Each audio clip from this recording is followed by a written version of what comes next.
Hey everybody, I got myself a set of the MORryde, I think I'm saying that right, the upgraded steps for travel trailers. There are several different brands. This is the brand that eTrailer sells, and we're going to be installing those today.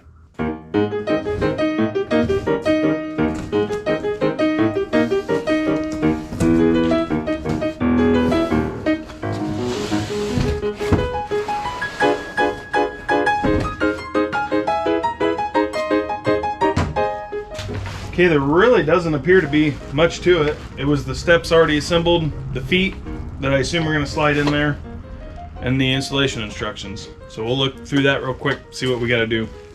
Which hinge plate model do you have? A no notch or a notch? Let's find the hinge.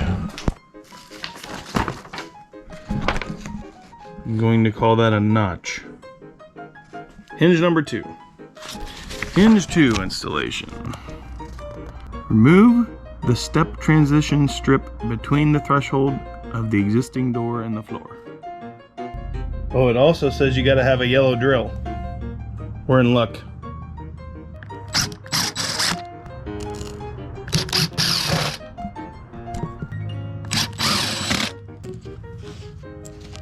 That's done.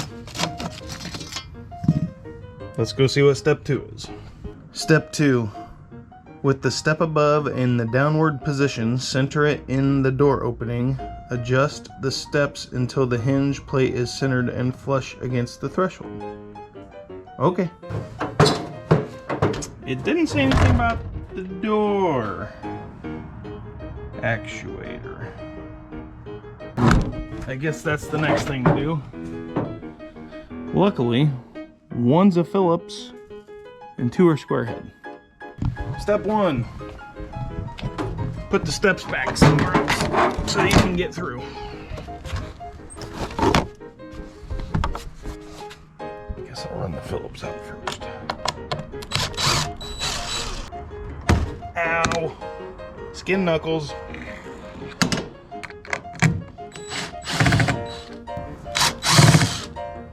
Okay, it says center it up. Once I get the actuator out of the road, we're gonna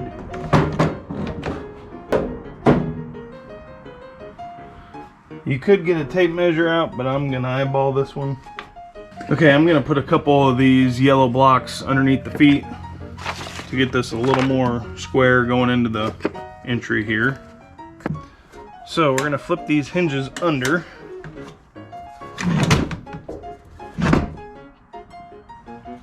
Which I suppose makes more sense for what I was trying to do here.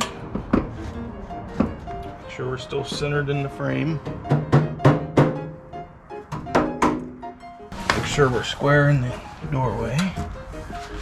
Okay, so we gotta go get the screw. I'm assuming there's screws in their package. I'd rather not use these little ones I've got. I'm also gonna drill these out just because I'm paranoid about splitting the wood. That would be a bummer.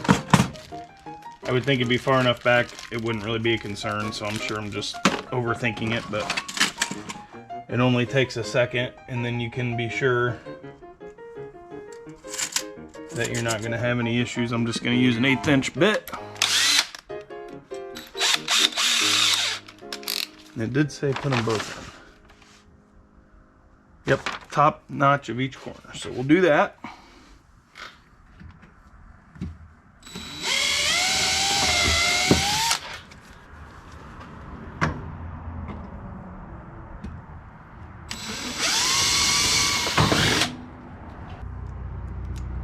Run a screw in each side.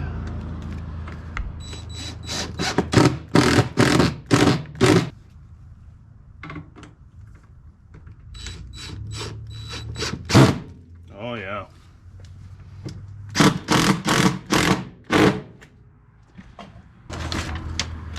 Next step. Lift the step above and lock into place. Ensure that the latches have engaged with the flange of the door jamb. I'm gonna get all the garbage off here and get my tools out, and then we'll flip that up. Let's flip this up.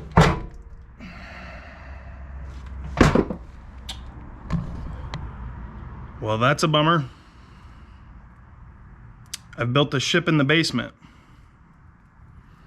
I guess I'll have to take those 2 screws out, flip the steps up, lean them against my post, put the screws back in. Always build your pole barn way bigger than what you think it needs to be. It's never big enough. Doesn't matter how big you build it. So let's do this again. Story of my life.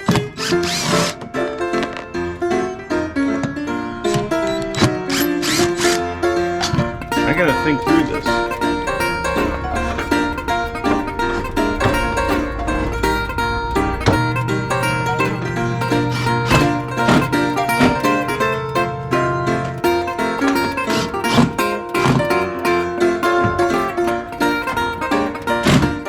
Okay, so those are all the way down, the steps are in. I suppose when the steps are down when we're camping it won't be any big deal, but it's definitely hitting. Okay, so we got our screws in. See what's next on the directions.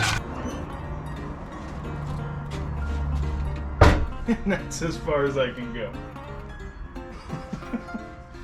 Well, I'll have to fudge the camper that way next time I bring it in, and hopefully we can figure it out to where we still got enough room each direction that we can park this in here and put this down. I had kind of a passing thought on that, but I didn't really think it would be an issue. And I can't move the camper forwards or backwards because I don't have but 6 inches of wiggle room, and that won't buy me getting around this pole either way. And I still don't know what I'm going to do about my actuator. Maybe they make some kind of a hinge stop. I don't know.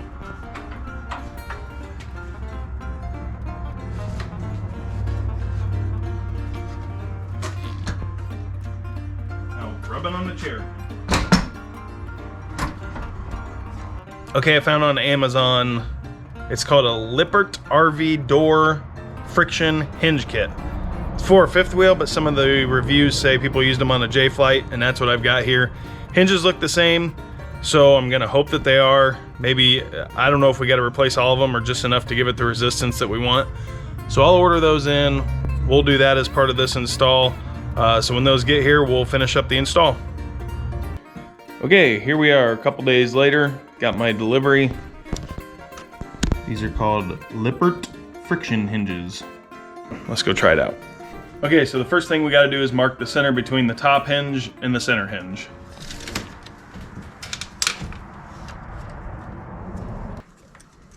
And then you gotta hope that you can actually see it because it's black on black. We'll do the same thing down here.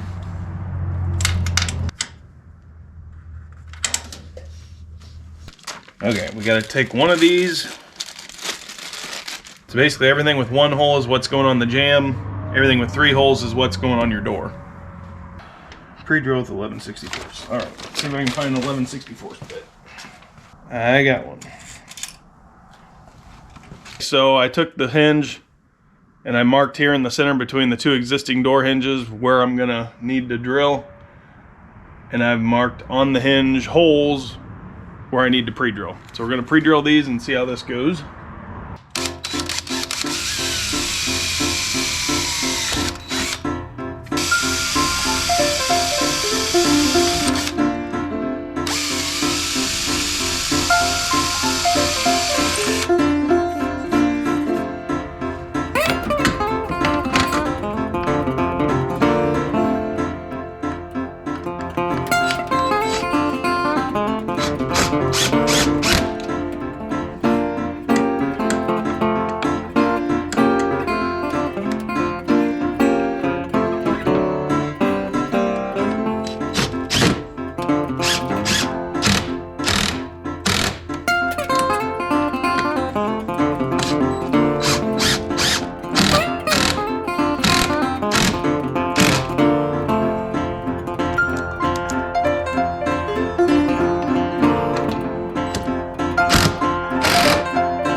All right, so now we're gonna pre-drill going into the door.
just try and self-tap these on the next one.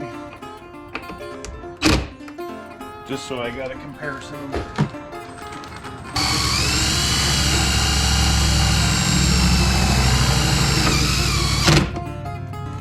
Yep, I'm not pre-drilling them.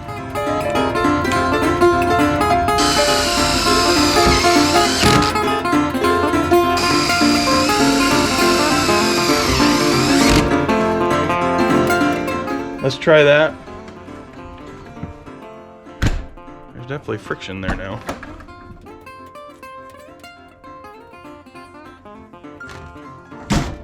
I actually might only put one on there and see how I like it. I don't know. I do like it. I'm trying to decide if I'm gonna like 2 of them or if it's gonna be too much. I think I'm gonna go ahead and do the other one. I guess I can always take it off, but I don't want to have to think about wind blowing this thing around because we've had some crazy wind things whipping this around. Door still latches. Everything appears to be good. So I'll go ahead and do the other one here. Repeat the process. Our hole.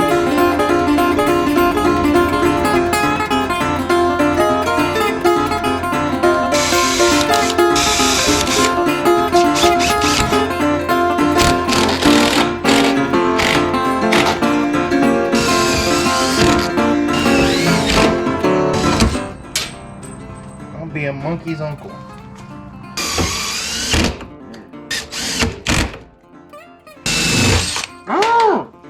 Demented circus monkey.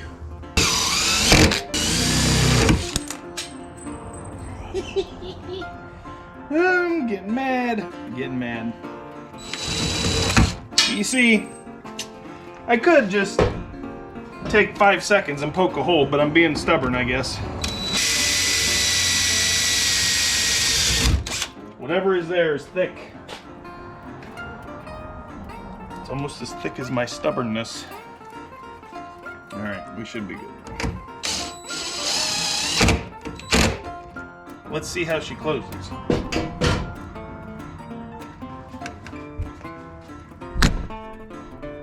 It is definitely rigid now. When I bought them, I thought they were going to be spring-loaded to a certain extent, so it would kind of kick it back to where the actuator was, but this isn't bad.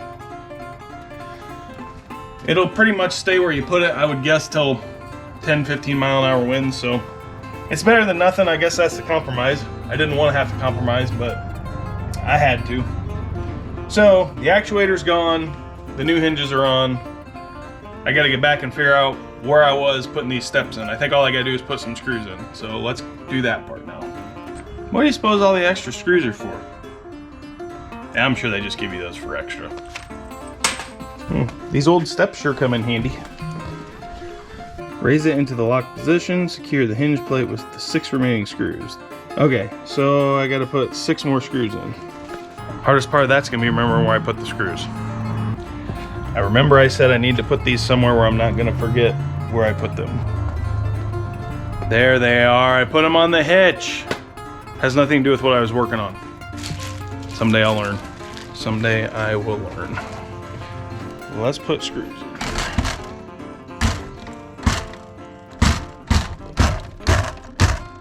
All the good ones do that, right? I'm gonna pre-drill these again just for funsies.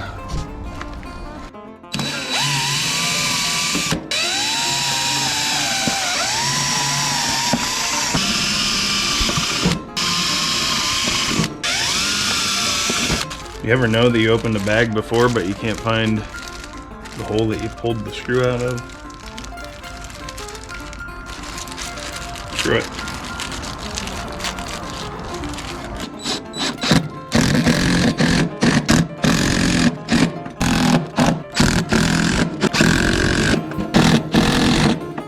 Another extra screw. Just spare parts. We still got the 2 bottom legs that go in. However, it does not say anything about those additional feet. Maybe they got their own destruction somewhere. I'm gonna grab these feet and see if I can figure out how they go in here. You put that in there. You push in on that and it slides all the way down. Then those adjust up without pushing in on the lock. And to get them in, you just push in on that. So that is pretty handy. That one's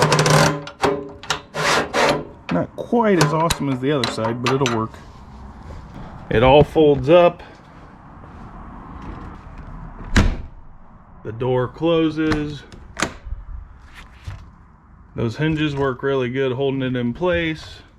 Gotta remember to open my door all the way when I do this. Twist this, and it comes down. And if somebody hadn't built their pole barn a foot too skinny, I'd be able to put that on the ground. So I don't see any issues. We should be good to go here. So this was really a cool upgrade. I think we're gonna like it. I don't see what the drawback would be. They're called MORryde is who the manufacturer is, but the model is called StepAbove. It's called the 2nd generation StepAbove. So I'll put a link to the steps from eTrailer. I'll put a link to where I got the friction hinges on Amazon, because I'm pretty happy with those for all things considered. And hopefully this answered any questions before you guys go and install your own. The measuring is crucial. I got lucky and did it right, but I have heard a few people with extra sets of steps because they couldn't return them and they had measured wrong. So make sure you take the time to measure the height and the width of your door. Don't just take a guess or take somebody else's word for it, because you don't want to be stuck with a $400 pair of steps. So that is the main crucial thing about these, to make sure that you do right. The rest of it's really a pretty easy installation if you have all the parts here to do it. The hinges set me back a couple of days, but I would guess it's probably a 45-minute install with the hinges and the steps, especially if you've watched a few videos on how to do it. So this wraps up the installation of the upgraded RV steps. Thanks for watching. Be sure and like and subscribe to see our other RV upgrades or our other adventures that we have going on. We got some real neat stuff coming up this winter as far as travels go. I think you're gonna like. So for now, keep all your RV travels safe, and we'll see you next time. Thanks for tuning in.